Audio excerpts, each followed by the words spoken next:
খুব ভালো করে মনে রাখবেন, শিরিক প্রথমত দুই প্রকার। বলেন কয় প্রকার?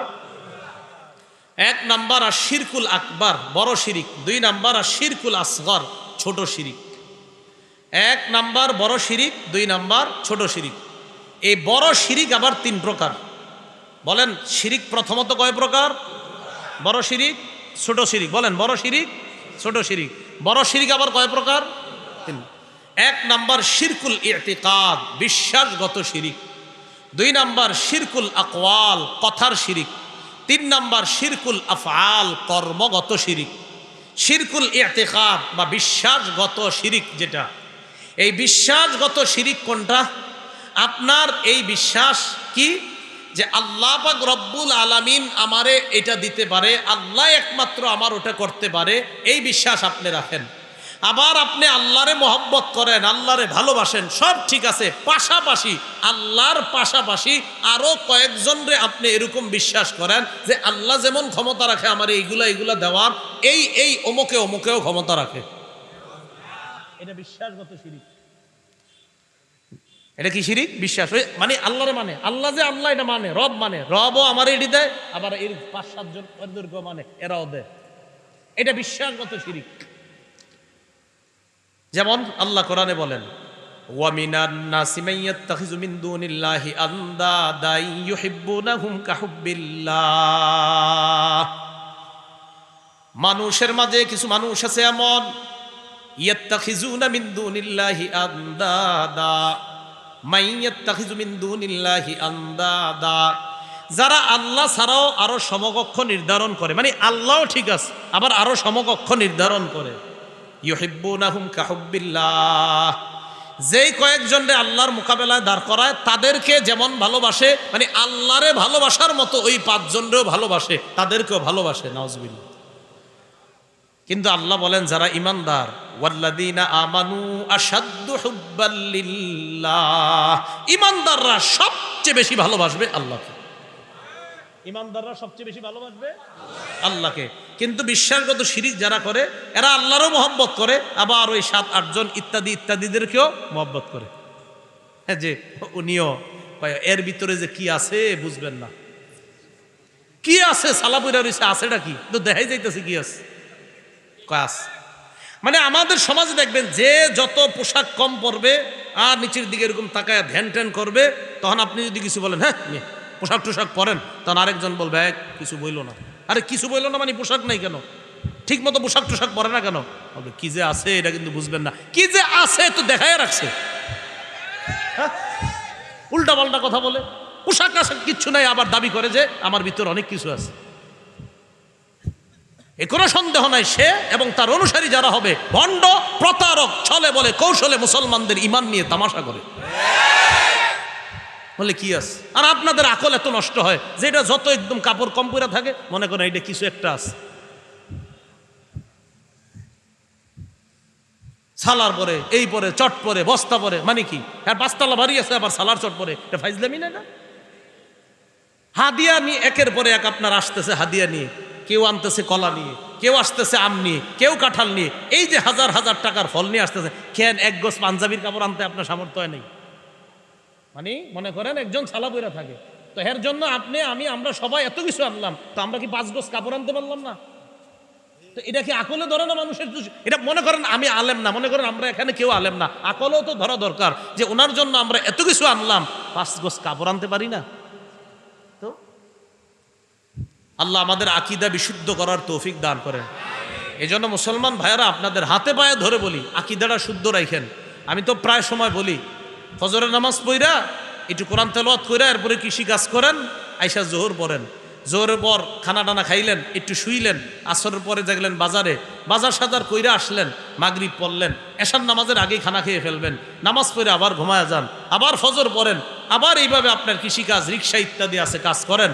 এইভাবে আপনি দিনটা কাটান সহজভাবে। কিছু টাকা পয়সা যদি হয় জাকাত দেন, আরো বেশি টাকা হইলে হজে যান। যদি সামর্থ্য না থাকে জাকাত দেওয়া লাগবে না, হজের সামর্থ্য না থাকলে হজ ফরজ হবে না, মরেন নিরাপদে জান্নাতে প্রবেশ করবেন। না মানে খুব কাহিনী করতে এই সেই হুজুর না, ওরকম নিয়ম তো, নিয়ম কারণ তো কইলামই সহজে একদম স্বাভাবিকভাবে, কেন আপনি আবার এটারে কঠিন বানান? এই জন্য 1 নাম্বার আকীদা বিশুদ্ধ। আল্লাহ আমাদের সকলকে বিশুদ্ধ আকীদা, পিওর 100% খাঁটি আকীদা নিয়ে কবরে যাওয়ার তৌফিক দান করুন। 2 নাম্বার, মনে আসেনি 2 নাম্বারটা? আকীদা সব শুদ্ধ, একটাও শুদ্ধ, এটাও বরবাদ। সব শুদ্ধ, একটাও শুদ্ধ। কোরআনের আয়াত সংখ্যা 6236টা। কয়টা? না 6666টা প্রসিদ্ধ, বিশুদ্ধ না। এটা কি? প্রসিদ্ধ, বিশুদ্ধ না। 6666 হলো প্রসিদ্ধ কথা, আর 6236 বিশুদ্ধ। আজকে বাসায় গিয়ে গই নেন, এটাই হইব। হ্যাঁ, 6236 এটাই হবে, হতেই হবে এটা। তাহলে 6236 এটা হলো বিশুদ্ধ, 6666 এটা প্রসিদ্ধ। আমার সাথে সবাই বলেন, বলেন সব প্রসিদ্ধ, বিশুদ্ধ না। সব বিশুদ্ধ, বিশুদ্ধ। সব বিশুদ্ধ, বিশুদ্ধ, কিন্তু সব প্রসিদ্ধ বিশুদ্ধ হওয়া জরুরি না। যেমন ছোটবেলা থেকে প্রসিদ্ধ কথা শুনছেন, সালাম দিলে 90 নেকি। এটা কোন জায়গায় আছে কথাটা? হ্যাঁ, আমিও শুনছি, কিন্তু এই যে এটা তো থাকতেও মতো কোথাও। এই দেখছেন আপনাদের চেহারা অনেকের কেমন হয়ে গেছে, হুজুর এটা কি করলেন আপনি? আমরাও তো এটাই মনে করি। এটা প্রসিদ্ধ হয়ে গেছে ছোটবেলা থেকে, যে সালাম দিলে 90 নেকি। হাদিসে আসছে সালাম দিলে 10, 20, 30 নেকির কথা আসছে। এক ব্যক্তি আসসালামু আলাইকুম বলছে, নবীজি বললেন 10। আরেক ব্যক্তি এসে বলছে আসসালামু আলাইকুম ওয়া রাহমাতুল্লাহ, নবী বললেন 20। আরেকজন এসে বলছে আসসালামু আলাইকুম ওয়া রাহমাতুল্লাহি ওয়া বারাকাতুহু, নবীজি বললেন 30। এটা হলো সহি বর্ণনা। আর শিথিল আরেকটা বর্ণনা, মানে সহির থেকে আরেকটু কম আর কি, শক্তিশালী কম বর্ণনাটা, সেখানে 40 নেকির কথা আসছে। তাহলে আসসালামু আলাইকুমে 10, ওয়া রাহমাতুল্লাহ বাড়াইলে 20, ওয়া বারাকাতুহু বাড়াইলে 30। এটা আসছে হাদিসে, আপনার বিশুদ্ধ হাদিসে। আরেকটা শিথিল সনদে আসছে 40, কিন্তু 90টা করতে আসবে, এটা আমি খুঁজি। তাহলে এটা প্রসিদ্ধ কথা। এজন্য সব প্রসিদ্ধ বিশুদ্ধ হওয়া জরুরি না। হ্যাঁ, সব বিশুদ্ধ বিশুদ্ধ হতেই হবে। আল্লাহ আমগরে বুঝার তৌফিক দান করেন। তো বলছিলাম কোরআনের 6236টা আয়াত।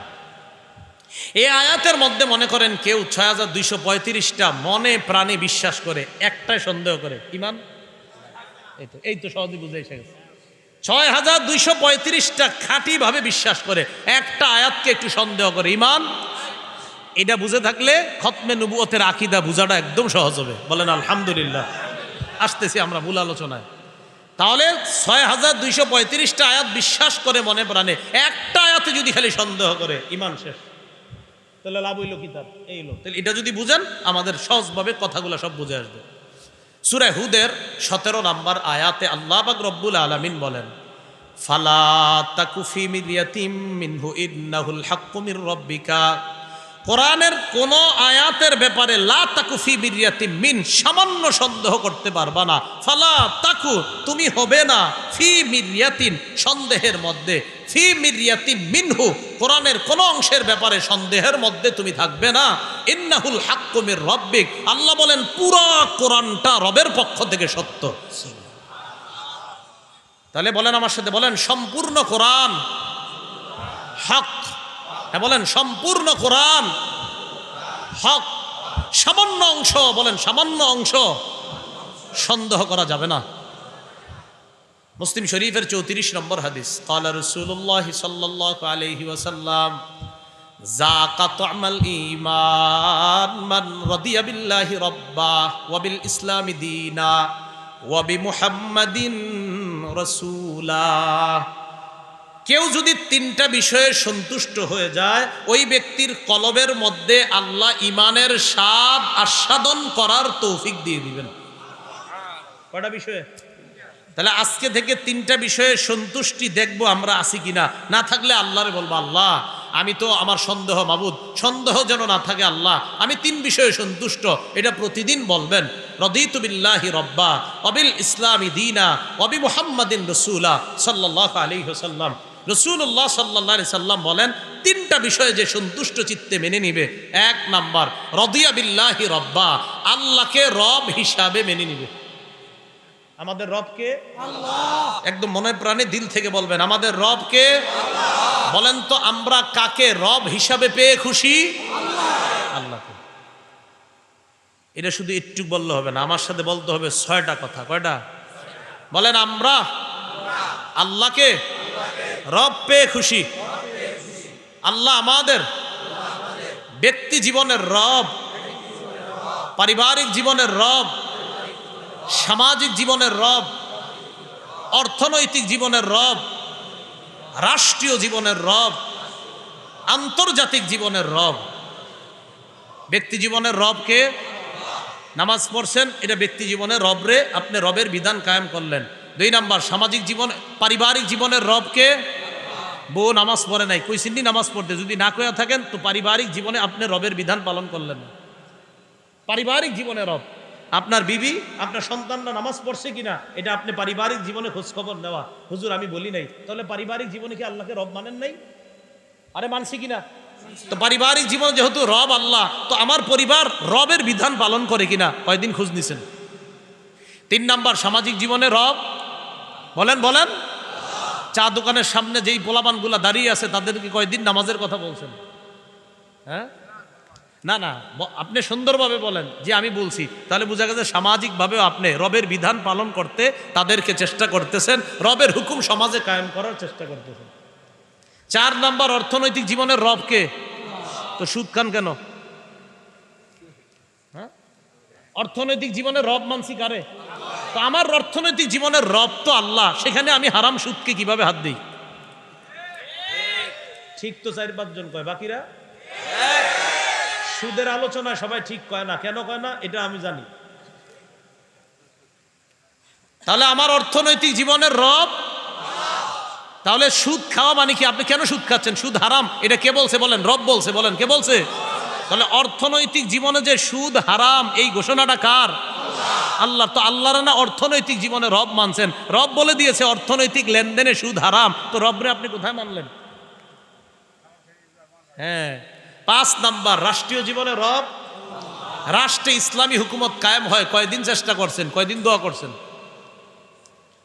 6 নাম্বার আন্তর্জাতিক জীবনে রব, সারা পৃথিবীর মধ্যে বুক ফুলিয়ে বলতে হবে আমার রব আল্লাহ, এই আন্তর্জাতিক পরিমণ্ডলেও আমার রবের বিধান বাস্তবায়নের চেষ্টা চালাইতে হবে।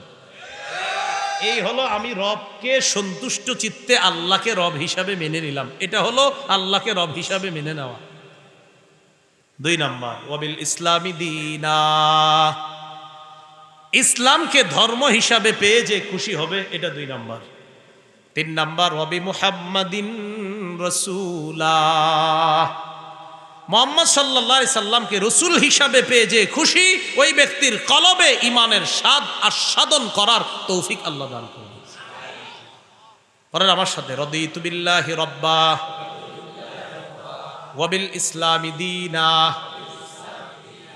ওয়াবি মুহাম্মাদিন রাসূলা সাল্লাল্লাহু আলাইহি ওয়াসাল্লাম। এটা দেরি পড়তে পারবেন নি?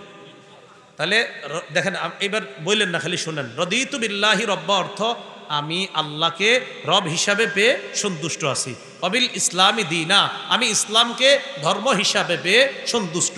3 নাম্বার ওয়াবি মুহাম্মাদিন সাল্লাল্লাহু আলাইহি সাল্লাম রাসূলা, আমি মুহাম্মদ সাল্লাল্লাহু আলাইহি সাল্লামকে রাসূল হিসাবে পেয়ে সন্তুষ্ট। অর্থ সহকারে এই কথাগুলো আপনি নিজে প্রতিদিন বলার চেষ্টা করবেন।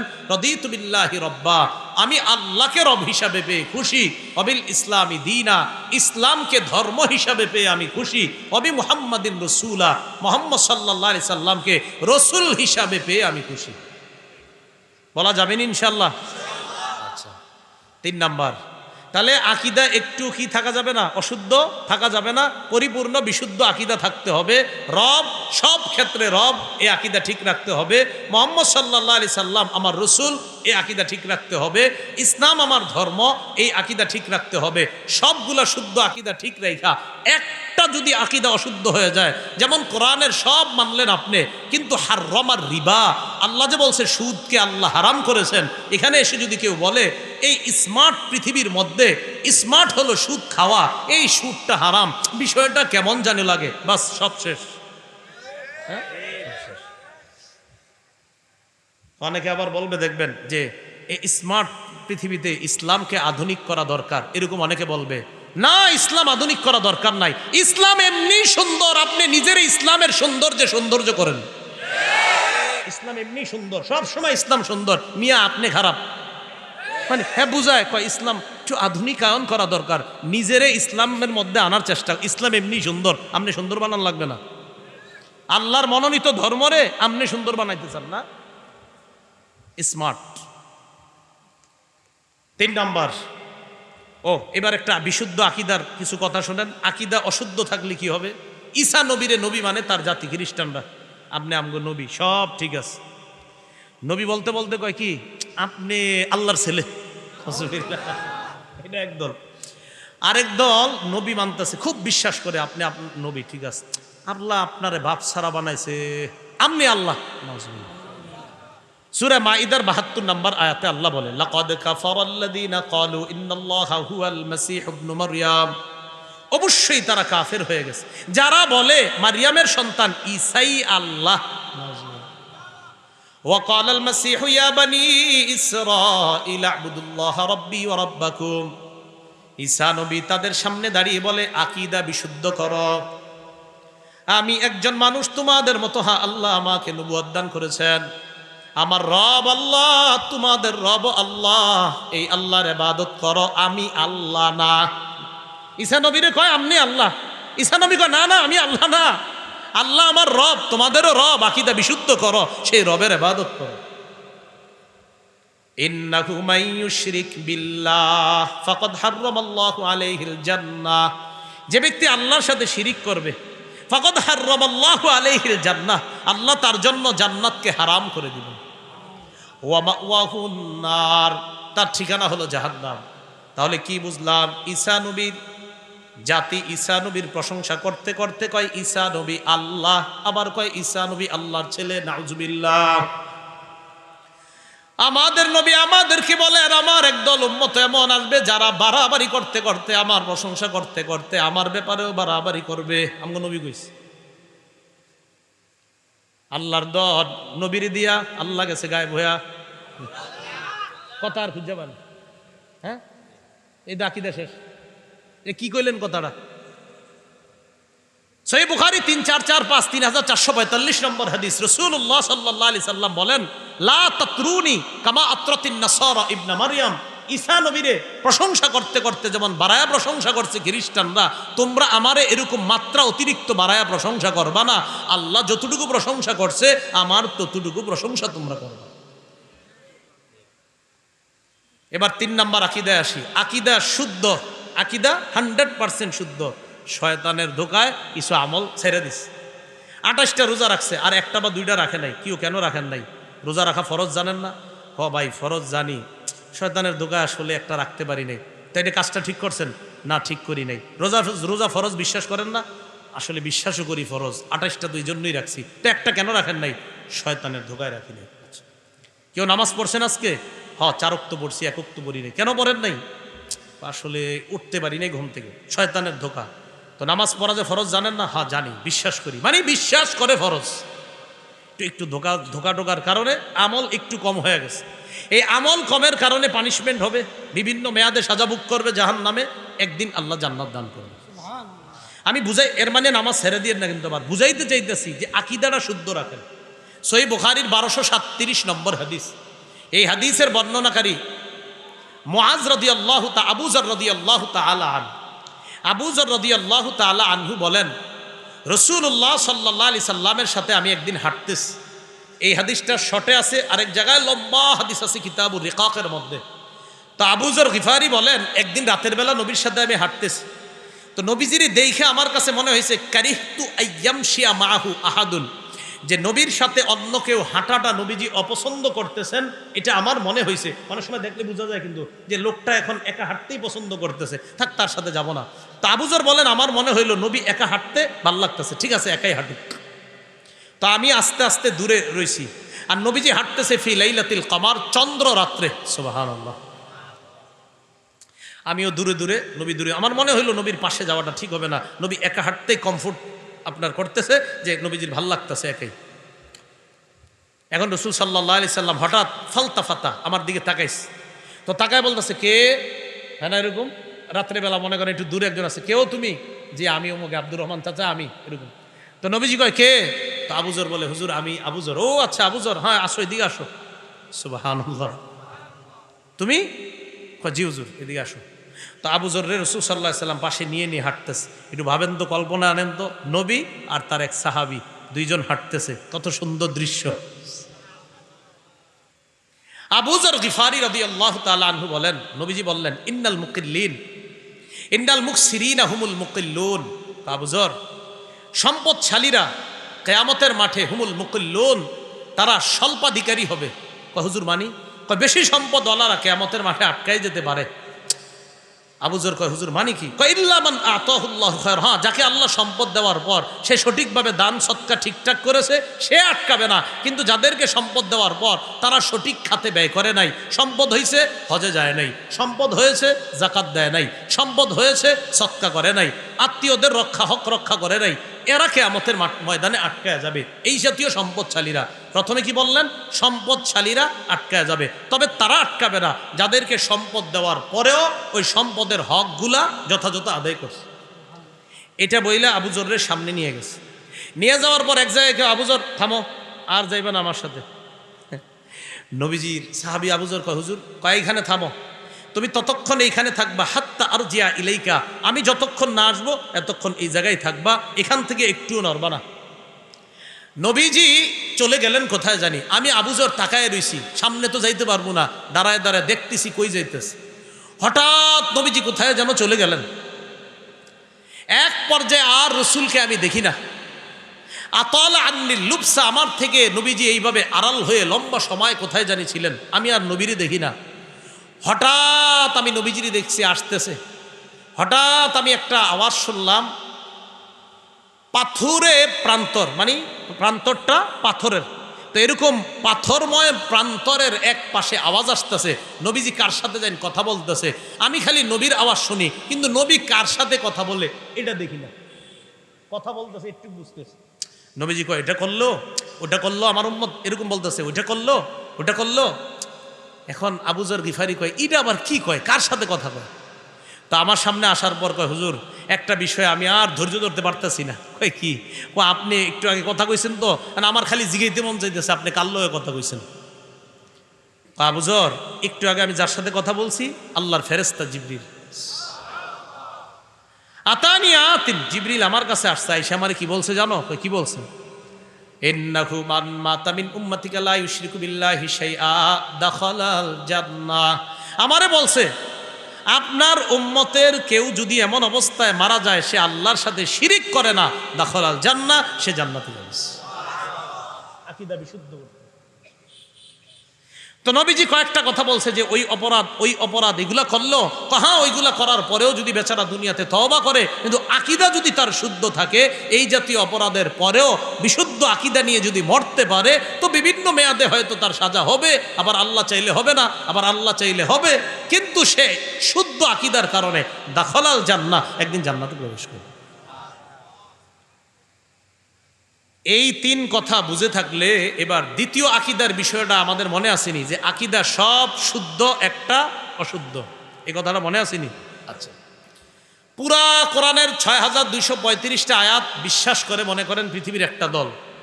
সূরা আহজাবের ৪০ নম্বর আয়াতে আল্লাহ পাক রব্বুল আলামিন বলেন, মা কানা মুহাম্মাদুন আবা আহাদিম মির রিজালিকুম ওয়ালাকির রাসূলুল্লাহি ওয়া খাতামান নাবিয়্যিন। মুহাম্মদ সাল্লাল্লাহু আলাইহি ওয়াসাল্লাম তোমাদের কোন সাবালকের পিতা নন। মুহাম্মদ তোমাদের কোন সাবালক পুরুষের পিতা নন। কি বললাম? সাবালক। তোমাদের মধ্যে কোন সাবালক পুরুষের পিতা নন। ওয়ালাকির রাসূলুল্লাহ, মুহাম্মদ সাল্লাল্লাহু আলাইহি ওয়াসাল্লাম আল্লাহর রাসূল, ওয়া খাতামান নাবিয়্যিন, তিনি হলেন শেষ নবী। বলেন আমার নবী শেষ নবী ঘোষণাটা কার? পৃথিবীর কোন মানুষ যদি বলে কোরআনের সবগুলো আয়াত মানে সূরা আহজাবের ৪০ নম্বর আয়াতটার আইসা যদি কয় এই আয়াতের ব্যাখ্যা করে এভাবে সেভাবে ওভাবে যদি আমার নবীর শেষ নবী মানতে না চায়, তাহলে ৬,২৩৫টা আয়াতের উপর তার ঈমান, একটা আয়াতের মধ্যে ব্যাখ্যা কইরা এভাবে সেভাবে হ্যাঁ আমার নবীরেও নবী মানে, কিন্তু শেষ নবী যদি মানতে না চায় কাফের। নবীরে নবী মানে কিন্তু শেষ নবী মানতে চায় না। তো এই আয়াতটা শেষ নবী মানতে না চাওয়া মানে সূরা আহজাবের ৪০ নম্বর আয়াতকে অস্বীকার করা। আমার নবীরে যদি কেউ শুধু নবী মানে, মামার পর যদি বলে হ্যাঁ মুহাম্মদ সাল্লাল্লাহু আলাইহি সাল্লাম নবী, তবে শেষ নবী না, সে কাফের। কেউ যদি বলে মুহাম্মদ সাল্লাল্লাহু আলাইহি সাল্লাম নবী কিন্তু শেষ নবী যদি না মানে সে কি হবে বলেন তো? কাফের হবে। এবং তার অনুসারী যারা হবে তারাও কাফের হবে, আর তাদেরকে যারা কাফের মনে করবে না তারাও কাফের হবে। কথা বুঝে আসছে? আচ্ছা, সহিহ বুখারীর বর্ণনা 3535 নম্বর হাদিস, 3535 কত হয়? 3535। ক্বালা রাসূলুল্লাহ সাল্লাল্লাহু আলাইহি ওয়াসাল্লাম, নবীজি বলেন, ইন্না মাসালি ওয়া মাসালাল আমবিয়াই কামাসালি রাজুলিন বানা বাইতান ফাআহসানা ওয়া আজমালা। তাকান, এই একটা ঘর, অনেক সুন্দরভাবে ঘরটা রং করানো হয়েছে, ডিজাইন করা হয়েছে, ঘরের কোনায় একটা ইট লাগান নাই, আর সব ঠিক আছে। তাহলে সমাপ্ত হইল ঘর না অসমাপ্ত? এই সোজা বাংলাটা বুঝছেননি? তাহলে সুন্দর একটা ঘর বানাইছেন, একটা কোনায় ইটের জায়গা ফাঁকা, রং টং যা আছে, যা যা সৌন্দর্য সব করছেন, একটা ইট খালি লাগান নাই। সৌন্দর্যের সমাপ্ত হলো না অসমাপ্ত?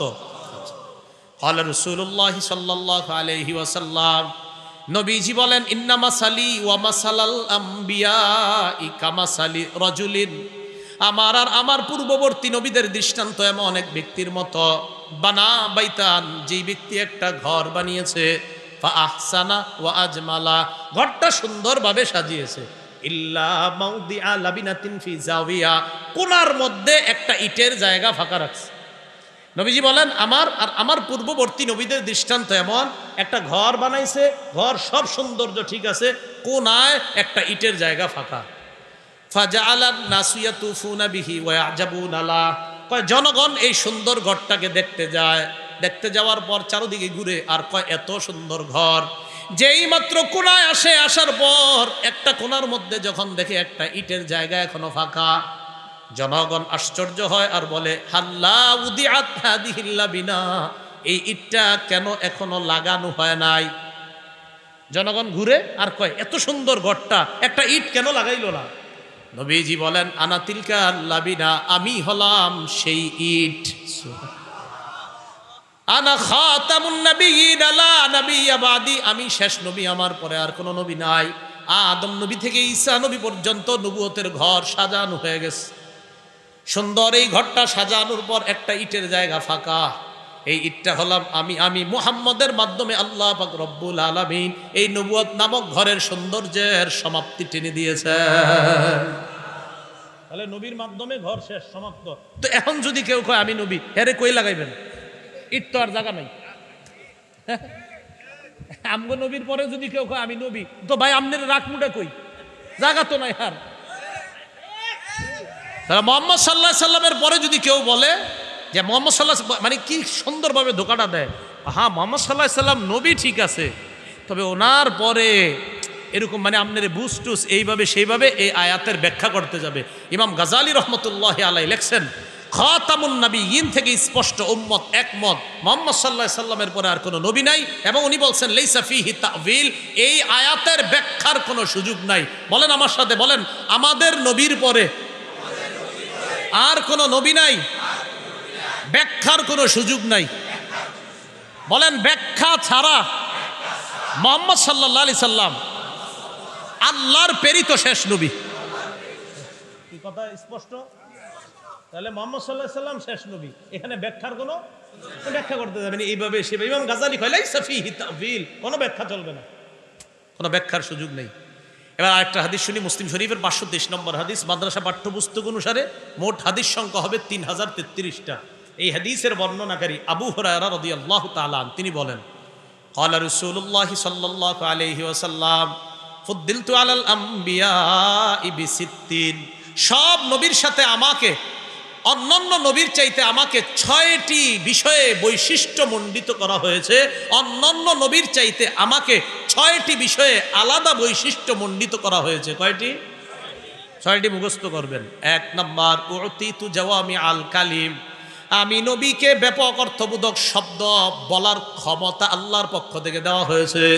আমি শব্দ বলবো কম, বাক্য বলবো কম, কিন্তু আমার এই ছোট বাক্য, ছোট শব্দের ব্যাপক অর্থ থাকবে এমন কথা বলার ক্ষমতা আল্লাহ আমাকে দিচ্ছে। দেন আমি কতক্ষণ চেষ্টা করতেছি নবী যে শেষ নবী বুঝানোর, কিন্তু আমগো নবী যদি ছোট্ট একটা কথা বলতেন সবাই বুঝে ফেলতেন। সুবহানাল্লাহ।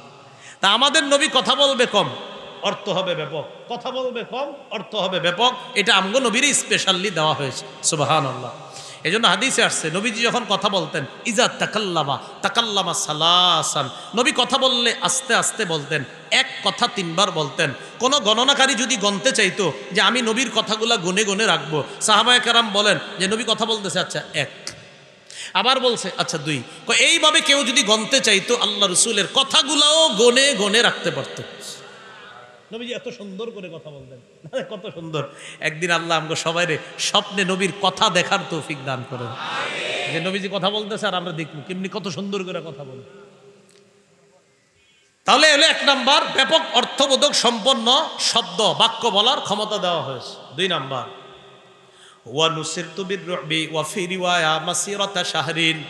আমি যখন জিহাদের ময়দানে বের হই, কোন এলাকায় যুদ্ধের জন্য বের হই, 1 মাসের দূরত্বে বেঈমানদের অন্তরে আমার ব্যাপারে কাঁপন ধরিয়ে দেয় আল্লাহ।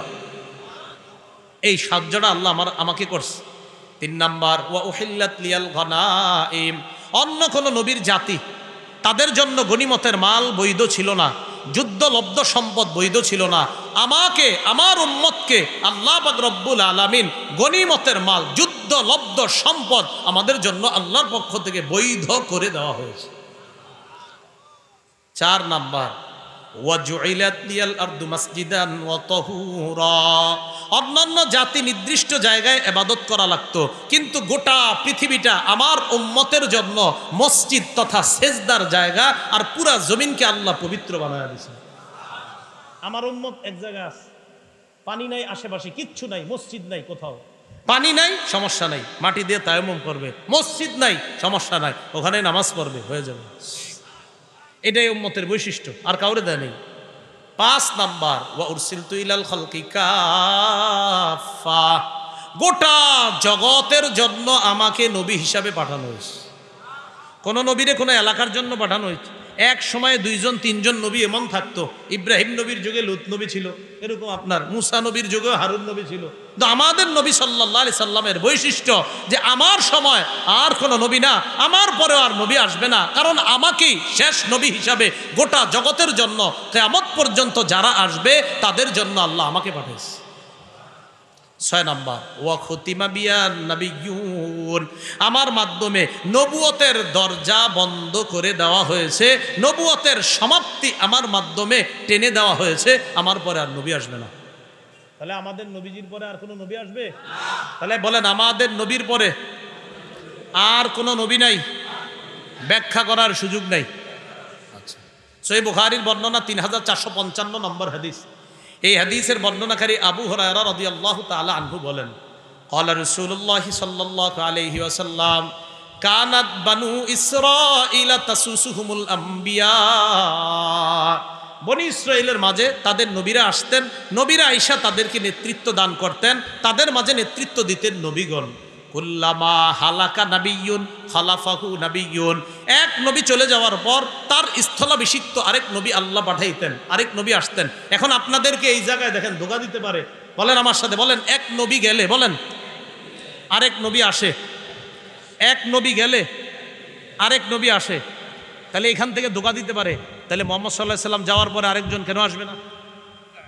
নবীজি বলছে এক নবী গেলে আরেক নবী আসে। এই হাদিসে শেষে আবার নবী বলে দিছে, এই শোনো, এক নবী গেলে আরেক নবী আসে, ঠিক এই হাদিসে শেষে বলছে ওয়া ইন্নাহু লা নাবিয়্যা বাদি, আমি নবী যাওয়ার পরে কিন্তু আর নবী আসবে না। সুবহানাল্লাহ, এই হাদিসে নবী বলছে এক নবী গেলে আরেক নবী আসে, তবে হ্যাঁ ইন্নাহু লা নাবিয়্যা বাদি, আমার পরে কিন্তু আর নবী আসবে না। হ্যাঁ সায়াকুনু খুলাফা ফায়াকসুরুনা, আমার পরে খলিফা হবে।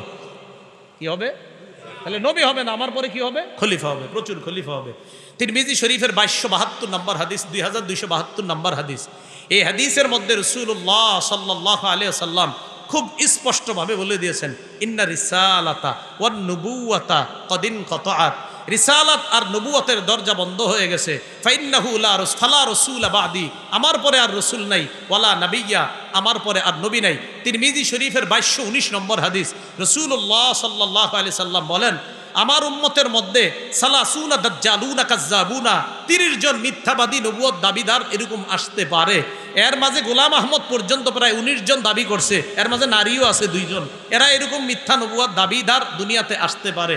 নবীজি বলছেন, শোনো, এরা আইসা যখন তোমাদের সামনে বলতে পারে আমি নবী বলে যাচ্ছি, আমার পরে আর কোনো নবী নাই, তাহলে নবুয়ত দাবিদার যে আসবে এটা আমগো নবী বইলা গেছে। এতেই তো প্রমাণ হয় আমার নবীর শ্রেষ্ঠত্ব, যে আমার নবীর কথাগুলা অক্ষরে অক্ষরে বাস্তবায়িত।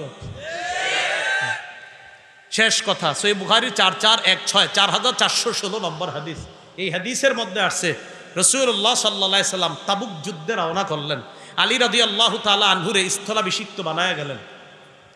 বানানোর পর হযরত আলী বললেন, আতুখাল্লিফুনি ফিস সিবিয়ান ওয়ান নিসা, আপনি আমারে নারী আর পুরুষ বাচ্চাদের দায়িত্ব দিয়ে গেলেন। নবীজিরে বলতেছে, আর আপনি যুদ্ধে যাইতেছেন হুজুর, আমার এই বাচ্চা আর নারীকে দায়িত্ব দিয়ে গেলেন।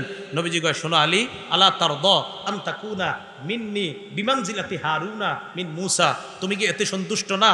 মূসা নবী যেমন তাওরাত আনতে যাওয়ার সময় হারুন নবীর দায়িত্ব দিয়ে গেছে, আমি আজকে তাবুকে যাওয়ার সময় তোমারেও দায়িত্ব দিয়ে যাচ্ছি। কেমন যেন তুমি হারুন নবীর স্থলাভিষিক্ত, যেমন মূসা নবী তার স্থলাভিষিক্ত বানাইছে হারুনকে, আমিও তোমাকে এমন স্থলাভিষিক্ত বানিয়ে যাচ্ছি। হ্যাঁ, কেউ কেউ আবার প্রতারণা করে ধোঁকা দিতে পারে, তো হারুন নবী তো নবী ছিলেন, তাহলে আলী নবী হবে না কেন? ওইভাবে মূসা নবী স্থলাভিষিক্ত বানাইছে হারুন রে, আর আমাদের নবী স্থলাভিষিক্ত বানাইছে আলীকে, তো ধোঁকা দিতে পারে, তাহলে আলী নবী হবে না কেন? এই হাদিসে নবী বলছে, আলী শোনো, তুমি আমার স্থলাভিষিক্ত মানে কিন্তু এই না যে তুমি নবী, ইল্লা আন্নাহু লা নাবিয়্যা বাদি, আমার পরে কিন্তু নবী নাই। আমগো নবী জানতেন একদল বাটপার এরকম বলতে পারে, তাই নবী প্রত্যেক হাদিসে স্পষ্ট করে দিয়েছেন। তাহলে হাদিসের কোনো আংশিক অংশ দিয়ে ধোঁকা দেওয়ার সম্ভাবনা নাই। এজন্য মনে রাখবেন, নবীজি সাল্লাল্লাহু আলাইহি সাল্লামের শেষ নবী নিয়ে এই আকীদা নিয়ে যারা আপনাদের কাছে ধোঁকাবাজি করে, এদের মূল একটা পুঁজি বিভিন্ন হাদিসের অংশ আপনাদেরকে শোনাবে। এই যে দেখেন, আমিও শোনাইছি, অথচ পরের অংশে আছে আমার পরে নবী নাই। আলীর হাদিসটা আপনাদেরকে শোনায় বলতে পারে, এই দেখো আলী হারুনের স্থানে, তাহলে হারুন নবী নবী হইলে আলী কেন নবী হবে না? নবী ওই হাদিসেই বলছে, কিন্তু শোনো, আমার পরে কিন্তু আর নবী নাই। নবী আরেক বর্ণনার মধ্যে বলছেন, এক নবী গেলে আরেক নবী আসে। এই হাদিস দিয়ে আপনারা ধোঁকা দিতে পারে, তাহলে নবীজি যাওয়ার পর আরেক নবী আসবে না কেন? ওই হাদিসেই নবী শেষে জবাব দিছে, এই শোনো, এক নবী গেলে আরেক নবী আসে, আমি গেলে যে আরেকজন আসবে এমন না, আমার পরে কিন্তু নবী নেই। তাহলে রাসূল সাল্লাল্লাহু আলাইহি সাল্লাম প্রত্যেকটা হাদিসে স্পষ্ট করে গিয়েছেন। তাহলে এই জায়গায় আসেন, একজন মুসলমানের সব আকীদা শুদ্ধ, কোরআনের সব আয়াত মানে, সব হাদিসগুলা মানে, শুধু একটা জায়গা অবিশ্বাস করে, মুহাম্মদ সাল্লাল্লাহু আলাইহি সাল্লাম যে শেষ নবী মানে, কিন্তু উনি যে শেষ নবী শুধু একটুক অস্বীকার করে। ঈমান হ্যালো, আল্লাহ আমাদের সকলকে আকীদা শুদ্ধ করে আমরা যেন বিশুদ্ধ আকীদা নিয়ে কবরে গিয়ে আপনাদের সবার সাথে একসাথে আবার আমরা জান্নাতে হতে পারি। বামনকান্দা তালিমুল কোরআন কওমি মাদ্রাসা ও এতিমখানার উদ্যোগে ষষ্ঠ বার্ষিক ওয়াজ মাহফিলের প্রধান অতিথি হাফিজি হুজুর রহমতুল্লাহ আলাইহির সুযোগ্য খলিফা জনাব আলহাজ হজরত মাওলানা হিলাল উদ্দিন সাহেব দামাত বরকাতুহুমুল আলিয়া মুহতামিম ও শেখুল হাদিস সাভার ঢাকা আলোচনা পেশ করেছেন জনাব আলহাজ হজরত মাওলানা শফিকুল ইসলাম সাহেব, নায়েবে মুহতামিম, কাউলিবেড়া মাদ্রাসা, ভাঙ্গা, ফরিদপুর। আমার নাম ঘোষণা করার পর বলা হয়েছে মুহতামিম। আমি এই পর্যন্ত কোনো মাদ্রাসার মুহতামিম হই নাই, ভবিষ্যতেও সম্ভাবনা নাই, তো এই জন্য মুহতামিম না আমি, ঠিক আছে? বলা হয়েছে মুহতামিম, আমি কিন্তু মুহতামিম না। মুহতামিম মানে মাদ্রাসার পরিচালক। এখনো পর্যন্ত ছোট বড় কোনো মাদ্রাসারই পরিচালক আমি না, এবং ভবিষ্যতেও সম্ভাবনা একদমই কম, তো এই জন্য মুহতামিম না বলা। আমি আপনাদের সামনে পবিত্র কোরআনের সূরা আহজাবের 40 নম্বর আয়াতে কারিমা তেলাওয়াত করলাম। এই আয়াতের আলোচনা শুরুর আগে মনোযোগ সহকারে একটা হাদিস আমরা শুনব।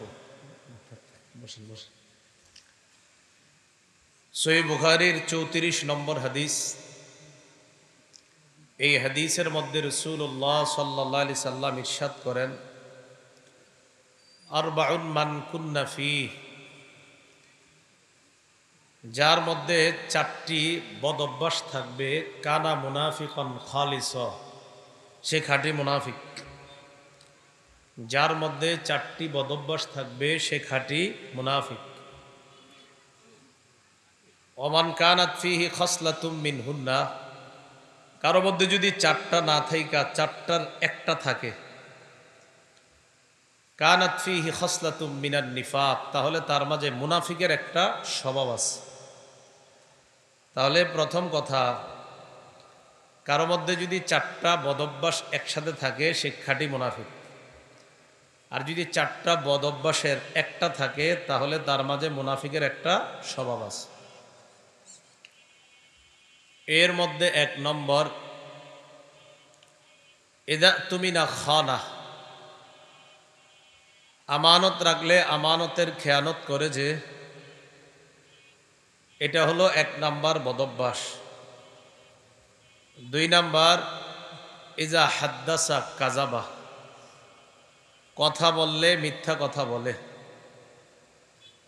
তিন নাম্বার, ওয়াইদা আহাদা গদার, ওয়াদা করলে ওয়াদা খেলাফ করে। চার নাম্বার,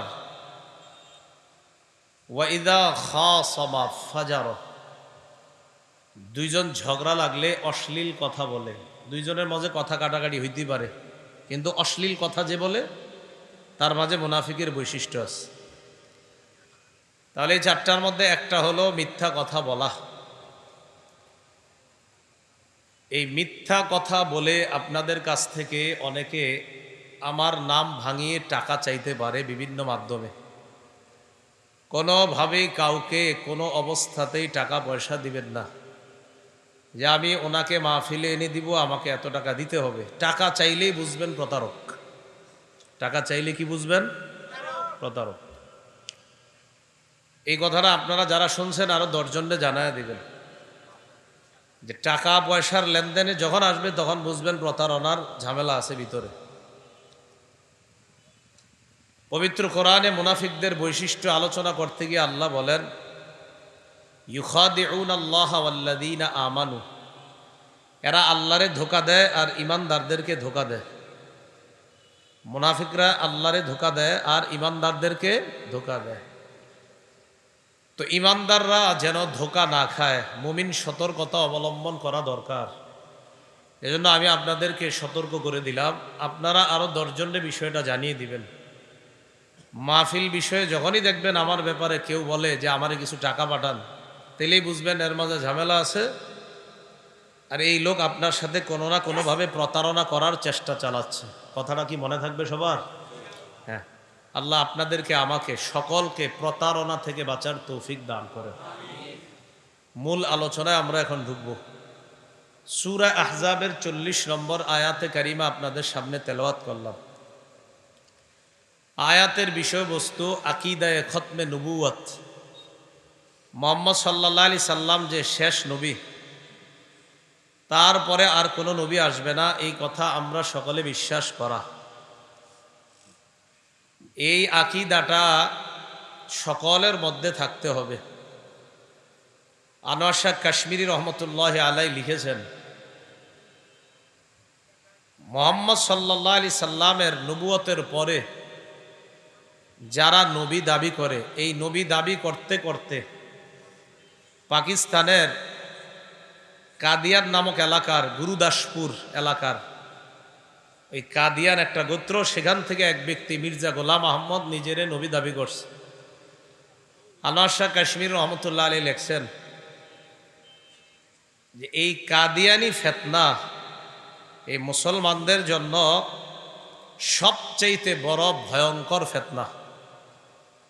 বরং তিনি লেখছেন ফেরাউনের ফিতনার চাইতেও এই ফিতনা ভয়ঙ্কর।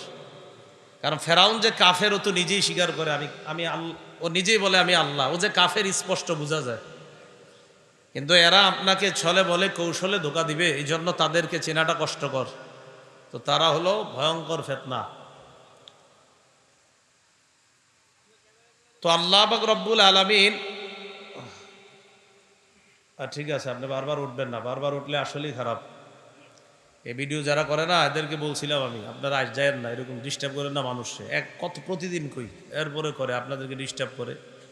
বারবার দাঁড়াইলে যে আপনাদের ক্ষতি হয় এটা আমিও বুঝি, খারাপ লাগে দেখতে। যতই নিষেধ করবেন এরা যাবেই, উঠবেই, বুঝেন নাই? এটা খারাপ লাগে, বারবার উঠে আবার বসে।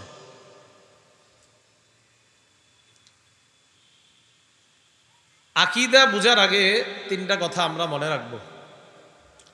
আকীদা মৌলিকভাবে তিনভাবে বিভক্ত। 1 নাম্বার তাওহীদ, 2 নাম্বার রিসালাত, 3 নাম্বার আখিরাত। তাওহীদ আল্লাহকে বিশ্বাস করা, আল্লাহর একত্ববাদ স্বীকার করা। 2 নাম্বার রিসালাত, মুহাম্মদ সাল্লাল্লাহু আলাইহি সাল্লাম সহ যত নবী আল্লাহ দুনিয়াতে পাঠিয়েছে সকলকে বিশ্বাস করা আর আমাদের নবীকে শেষ নবী মনে করা। 3 নাম্বার আখিরাত, পরকালকে বিশ্বাস করা। এই তিনটা আকীদা মৌলিকভাবে মনে রাখবেন। আর সবাই সহজে 2টা বাংলা মুখস্থ করে নেবেন। বলেন আমার সাথে, সুষ্ঠু কিছু আকীদা লালন, সুষ্ঠু কিছু আমল পালন। বাস এই 2টা কথা মনে রাখলেই হয়। সুষ্ঠু কিছু আকীদা লালন করবেন আর সুষ্ঠু সঠিক কিছু আমল পালন করবেন, মরবেন জান্নাতে প্রবেশ করবেন। কিছু সুষ্ঠু আকীদা লালন করবেন, কিছু সঠিক আমল পালন করবেন, মরবেন সুন্দরভাবে জান্নাতে যাবেন। কিন্তু না, এই সহজ জিনিসটারও ঘুরায় পেঁচায় কঠিন বানাইবেন যাতে মরার পর মাইর খাওয়া শুরু হয়। এরকম আকীদা বুঝার ক্ষেত্রে 3টা আকীদা আমরা ভালো করে বুঝব। 1 নাম্বার, একটা মানুষের আকীদায় অশুদ্ধ, একদম পুরো আকীদা অশুদ্ধ। সে যত ভালো কাজ করে তার সব আমল বরবাদ হয়ে যাবে। এগুলো 1 নাম্বার কথা। 2 নম্বর কথা, একটা মানুষের সব আকীদা শুদ্ধ আছে, একটা আকীদা অশুদ্ধ। প্রথম হলো তার আকীদাই অশুদ্ধ, কোনো ভালো আকীদা নাই, তার সব অশুদ্ধ আকীদা, কিন্তু কাজ করে সব ভালো। তাহলে আকীদা অশুদ্ধ রাইখা যত ভালো কাজ করবে সব ভালো কাজ বরবাদ, কোনো লাভ নাই, ফলাফল 0। 2 নম্বর, একটা মানুষের সবগুলো আকীদা শুদ্ধ আছে, একটা আকীদা অশুদ্ধ। এই সব আকীদা শুদ্ধ থাকার পরেও একটা আকীদা অশুদ্ধ হওয়ার কারণেও তার আমল সব বরবাদ হয়ে যাবে। তাহলে প্রথমটা সব আকীদা অশুদ্ধ, দ্বিতীয়টা সব শুদ্ধ, খালি একটা অশুদ্ধ এবং ভয়ঙ্কর অশুদ্ধ, যেটার কারণে তার ঈমান চলে যাবে, তো সব বরবাদ। 3 নাম্বার, আকীদা শুদ্ধ আছে, একদম পুরা পিওর আকীদা 100%। সে আল্লাহর বিধিনিষেধ সব স্বীকার করে। কি করে? স্বীকার যে হ্যাঁ আল্লাহ যেগুলারে হুকুম করছে এগুলা মানা, যেগুলা নিষেধ করছে এগুলা থেকে বাঁচা, এটি সব স্বীকার করে। পর্দা করা ফরজ এই এলাকার নারীরা স্বীকার করে, কিন্তু এরপরেও করতেছে না, কিন্তু স্বীকার করে। পর্দা যে ফরজ এটা স্বীকার করে, কিন্তু পর্দা স্বীকার করে ফরজ, তার মানে তার আকীদাটা বিশুদ্ধ, কোনো একটা কারণে সে পালন করতেছে না।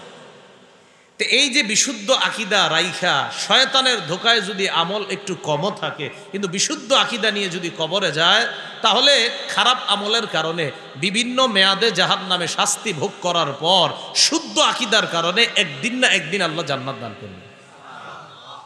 শুদ্ধ আকীদা জরুরি বিষয়।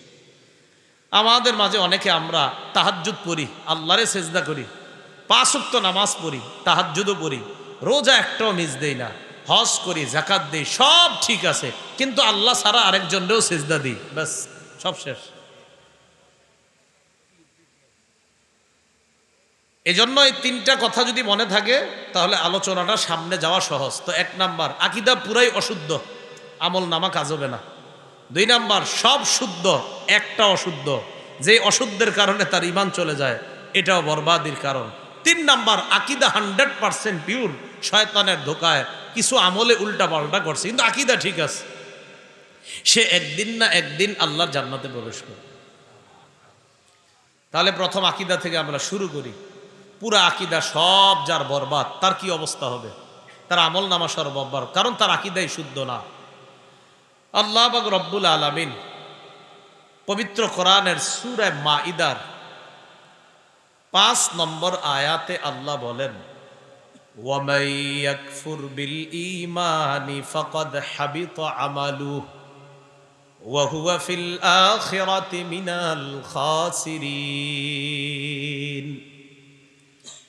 যে ব্যক্তি ঈমানকে অস্বীকার করবে, খালি ঈমানটা রাখতে হবে, এটা অস্বীকার করে আর সব পালন করে, বা কিন্তু খালি ঈমানটা অস্বীকার করে, যে ঈমান আনা লাগবে এটা আমি বিশ্বাস করি না, এরকম একজনের আকীদা।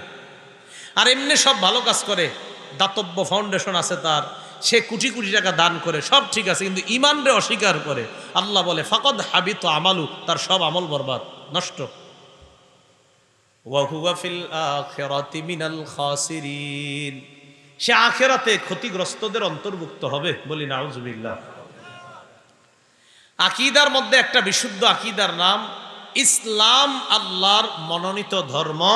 এবং বর্তমানে আল্লাহর নবী মুহাম্মদ সাল্লাল্লাহু আলাইহি সাল্লাম দুনিয়াতে আগমন করার পর ইসলাম যে আমাদেরকে নবী সাল্লাল্লাহু আলাইহি সাল্লাম আমাদের কাছে যে ইসলাম রেখে গিয়েছেন, এটাকে একমাত্র সত্য ধর্ম, শ্রেষ্ঠ ধর্ম এবং বিশুদ্ধ ধর্ম মনে করা, এটাও একটা আকীদা যে ইসলামটাই আল্লাহর মনোনীত ধর্ম এবং এটাই খাঁটি। এই আকীদা লালন করা, যদি লালন না করেন আমল নামা বরবাদ। এটা লালন করতে হবে আপনার। দলিল সূরা মাইদার ৩ নম্বর আয়াতে আল্লাহ বলেন, আল-ইয়াওমা আকমালতু লাকুম দীনাকুম, আজ আমি তোমাদের জন্য তোমাদের দিন পরিপূর্ণ করে দিলাম। ওয়া আতমামতু আলাইকুম নি'মাতি, আমি তোমাদের উপর আমার নেয়ামতকে পুরা করলাম। ওয়া রাদিতু লাকুমুল ইসলাম দীনা, আমি তোমাদের জন্য ইসলামকে ধর্ম হিসাবে মনোনীত করলাম। তাহলে বলেন তো আল্লাহর মনোনীত ধর্মের নাম কি? হ্যাঁ, এটা আপনার আকীদা লালন করতে হবে। আপনি যদি মনে করেন ইসলাম ছাড়া আরো কিছু আছে, না, হবে না, এটাই আপনার লালন করতে হবে। সূরা আলী ইমরানের 19 নম্বর আয়াতে আল্লাহ বলেন, ইন্নাদ-দীনা ইনদাল্লাহিল ইসলাম, আল্লাহর কাছে একমাত্র মনোনীত ধর্ম হলো ইসলাম। সূরা আলী ইমরানের 85 নম্বর আয়াতে আল্লাহ বলেন, وَمَن يَبْتَغِ غَيْرَ الْإِسْلَامِ دِينًا فَلَن يُقْبَلَ مِنْهُ, ইসলাম ছাড়া অন্য কোনো কিছুকে যদি কেউ দিন হিসাবে গ্রহণ করে, ফালাই ইউকবাল মিন, আল্লাহ পাক রব্বুল আলামিনের স্পষ্ট ঘোষণা, লাই ইউকবালা, কিছুতেই গ্রহণ করা হবে না, মিনহু, তার থেকে। সে যে ইসলাম ছাড়া অন্য কিছুকে ধর্ম মনে করে, এটা তার থেকে গ্রহণ করা হবে না। তার মানে আয়াতগুলা কি বুঝায়? ইসলামকেই মনোনীত ধর্ম হিসাবে গ্রহণ করতে হবে, এই আকীদা লালন করতে হবে। তাহলে বলেন তো আল্লাহর মনোনীত ধর্ম ইসলাম, আমরা কি আকীদা লালন করি? আল্লাহর মনোনীত ধর্ম কি? বাস, এটা আমাদের আকীদা, এটা বিশ্বাস। এটা মুখে বললে হবে না, মুখে বলার পাশাপাশি আপনি হৃদয়েও এটা বিশ্বাস করতে, হ্যাঁ, আল্লাহর নিকট একমাত্র মনোনীত ধর্ম ইসলাম। সূরা কাহাফ 103, 104, 105 নম্বর আয়াতে আল্লাহ বলেন, কুল হাল নুনাব্বিউকুম বিল আখসারিনা আমালা, নবী আপনি বলেন আমি কি তোমাদেরকে তাদের ব্যাপারে বলবো যারা আমলে সবচেয়ে বেশি ক্ষতিগ্রস্ত? আল্লাযীনা দাল্লা সাইয়ুহুম ফিল হায়াতিদ দুনিয়া, যাদের পার্থিব জীবনের চেষ্টাগুলা সব ব্যর্থ হয়ে যাবে, পার্থিব জীবনের সব চেষ্টা ব্যর্থ। ওয়া হুম ইয়াহসাবুনা আন্নাহুম ইউহসিনুনা সুনআ, যারা পার্থিব জীবনে ভালো ভালো কাজ করে এবং মনে করে আমরা যেগুলো করতেছি সব ভালো, আল্লাহ কয় আসলে তারা জানে না তাদের এই সব ব্যর্থ হয়ে যাবে। কেন? উলাইকাল্লাযীনা কাফারু বিআয়াতি রাব্বিহিম ওয়া লিকাঈ, তারা হলো এই সমস্ত লোক যারা তাদের রবকে অস্বীকার করে আর কিয়ামতের ময়দানে যে আল্লাহর সাথে সাক্ষাৎ করতে হবে, আল্লাহর সামনে দাঁড়াতে হবে, এটাকে তারা অস্বীকার করে। ফাহাবিতাত আমালুহুম, ফলে তাদের সমস্ত ভালো কাজগুলা বরবাদ হয়ে যাবে। নাউজুবিল্লাহ। আবার বুঝেন, আমি একটা কাজ করতেছি ভালো আর মনে করতেছি আমার যেই সুন্দর ভালো কাজ, এটা আসলেই ভালো কাজ আমি মনে করতেছি, আল্লাহ কয় আমারে মানোনি তো? যদি বলে যে না আল্লাহ যে একজন আছে এটা সে বিশ্বাস করে না, আর আল্লাহর সামনে দাঁড়াতে হবে কিয়ামতের মাঠে, এটা বিশ্বাস করে না, কিন্তু নিজের কাজগুলা খুব ভালো মনে করে, আল্লাহ কয় হাবিতাত আমালুহুম, এই যারা এরকম নিজের কাজগুলা ভালো মনে করে আর আমারই বিশ্বাস করে না, কিয়ামতের মাঠ বিশ্বাস করে না, তাদেরকে জানায় দাও তাদের সকল আমল ব্যর্থ, এই আমল কোনো কাজে আসবে না। আল্লাহ বলে কেমন ব্যর্থ? ফালা নুকিমু লাহুম ইয়াউমাল কিয়ামাতি ওয়াজনা, আমি তাদের এই আমলের কোনো ওজন সাব্যস্ত করব না, এই আমলের বিনিময়ে তাদের কোনো ওজন সাব্যস্ত করব না। মানে এমন আমল নামা যেটার কোনো ওজন নাই, মানে এটা আমার কাছে কোনো গুরুত্ব নাই, এটার কোনো মূল্য নাই। তাহলে আল্লাহ তাদের আমল নামাগুলা কি হবে, কেমন হবে, এটা আল্লাহ পাক রব্বুল আলামিন বলে দিয়েছে। তাদের আমল নামাগুলা কেমন হবে তাহলে শোনো তোমরা। সূরা নূরের 39 নম্বর আয়াতে আল্লাহ বলেন, রৌদ্রের মধ্যে হাঁটছেননি কখনো?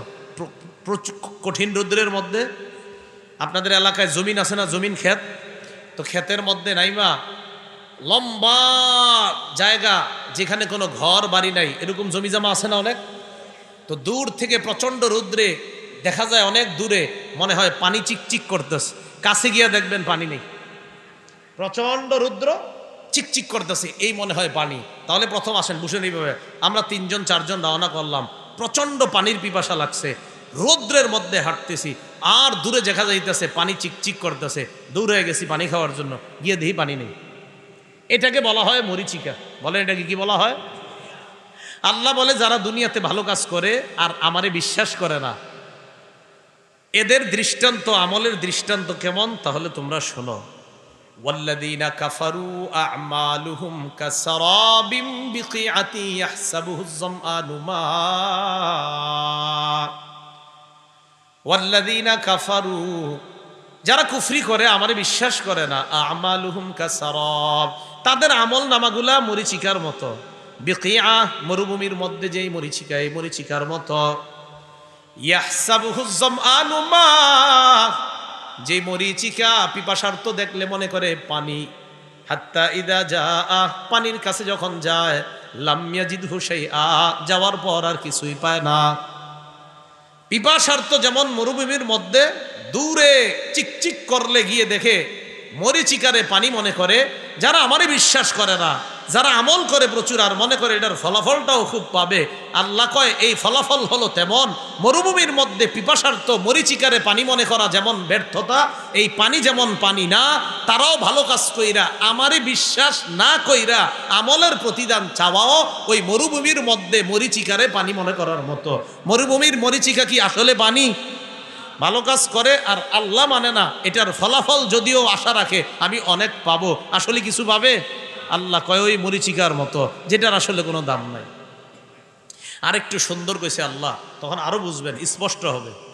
সূরা ইব্রাহিমের 18 নম্বর আয়াতে আল্লাহ বলেন, মাসালুল্লাযীনা কাফারু বিরাব্বিহিম আ'মালুহুম কারামাদিন ইশতাদ্দাত বিহির রিহু ফি ইয়াউমিন আসিফ।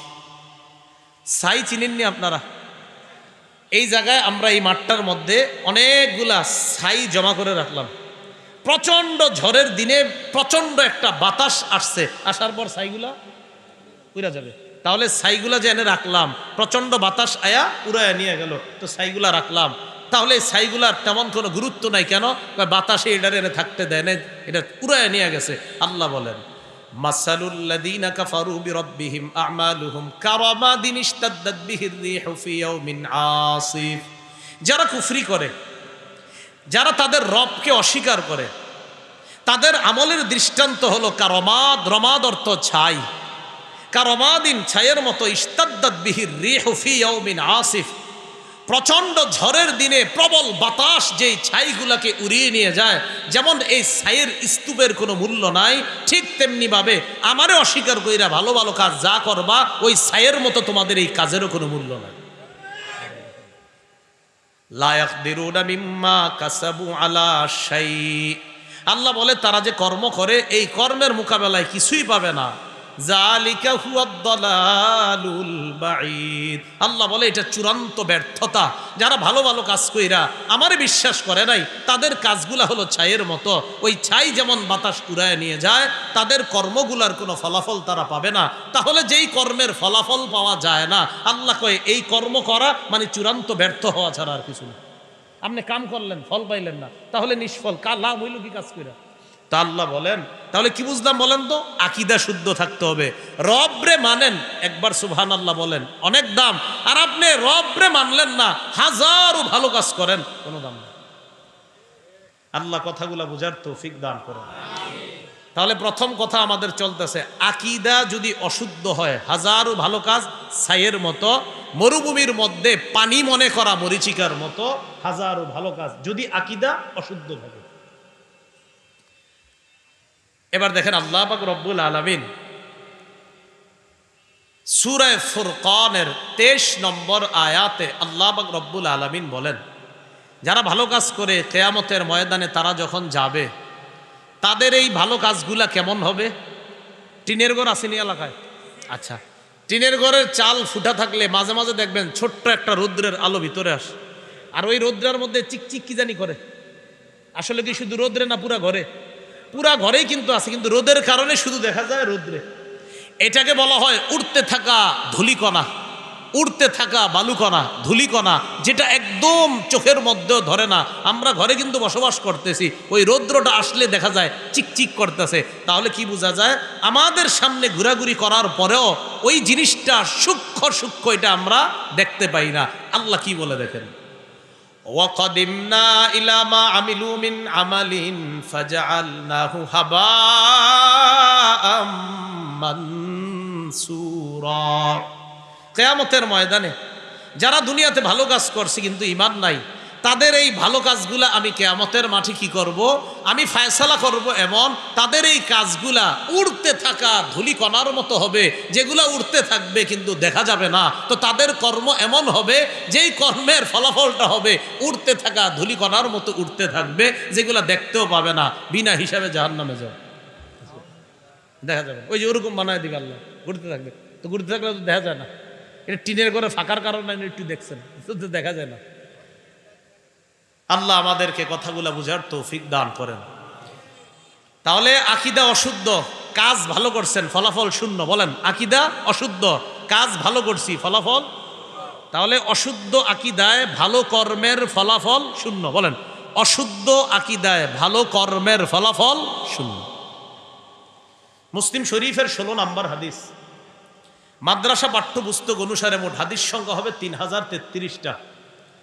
এই হাদিসের মধ্যে আসছে, ক্বালা রাসূলুল্লাহ সাল্লাল্লাহু আলাইহি ওয়াসাল্লাম, আব্দুল্লাহ ইবনে ওমর রাদিয়াল্লাহু তাআলা আনহুমার বর্ণনা। তিনি বলেন, বুনিয়াল ইসলামু আলা খামসিন আলা আইয়ুহিদাল্লাহ। ইসলামের ভিত্তি 5টি জিনিসের উপর। 1 নাম্বার আলা আইয়ুহিদাল্লাহ, আল্লাহর একত্ববাদ স্বীকার করা। বলেন তো একমাত্র এক কে? আল্লাহ। আমরা একত্ববাদ স্বীকার করি কার? 2 নাম্বার ওয়া ইকামিস সালাহ, নামাজ কায়েম করা। 3 নাম্বার ওয়া ইতাইজ যাকাত, যাকাত আদায় করা। 4 নাম্বার ওয়া সাওমি রমাদান, রমজান মাসের রোজা রাখা। 5 নাম্বার আল হজ, সামর্থ্যবান হলে হজে যাওয়া। 1 নাম্বার আল্লাহর একত্ববাদ স্বীকার করা। 2 নাম্বার ইকামিস সালাহ, নামাজ কায়েম করা।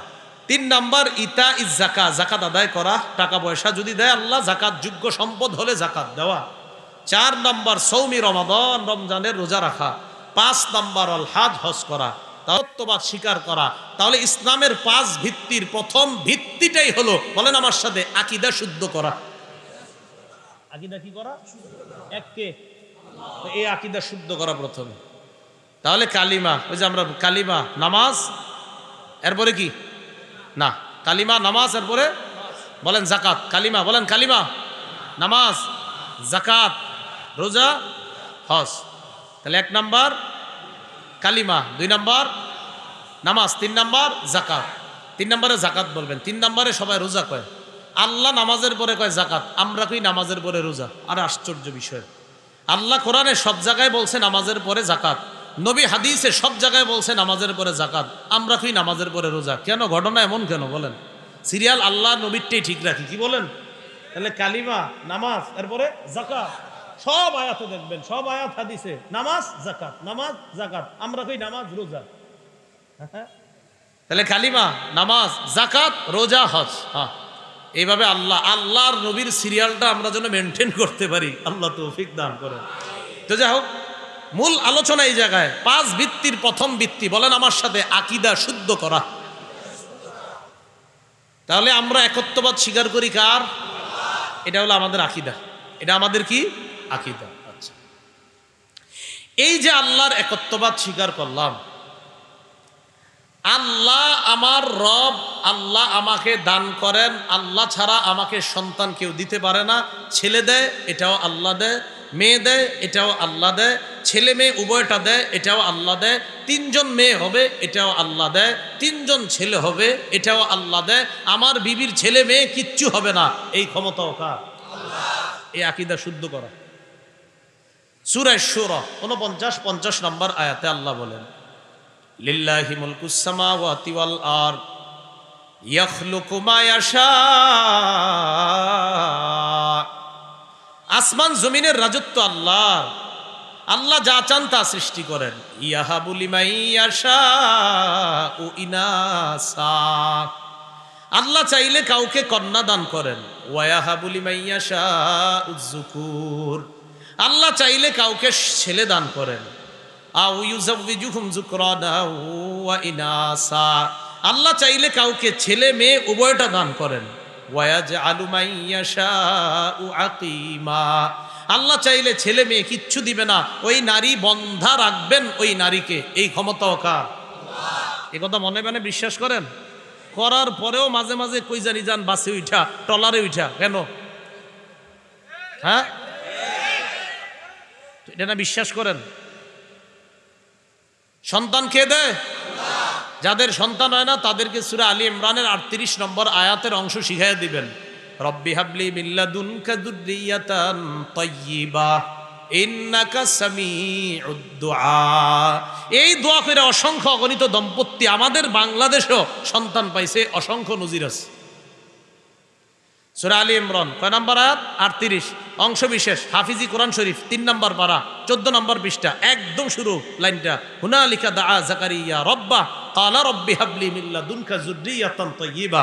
এই রব্বি হাবলি থেকে পড়বেন, রব্বি হাবলি মিন লাদুনকা যুররিয়াতান তাইয়্যিবা ইন্নাকা সামিউদ দুআ। বৃদ্ধ বয়সে জাকারিয়া নবী দোয়া করছে, আল্লাহ মারিয়াম রে আপনি মাধ্যম ছাড়া বেমৌসুমি ফল, মৌসুমের ফল আপনি যেটা মৌসুমে খাওয়ানো কথা, এটা মৌসুম ছাড়া আপনি খাওয়াইতে পারেন, আমারেও এই বুড়া বয়সে বৃদ্ধ বয়সে আপনি সন্তান দিতে পারেন। দোয়া করছে, দোয়া কইরা নামাজে দাঁড়াইছে।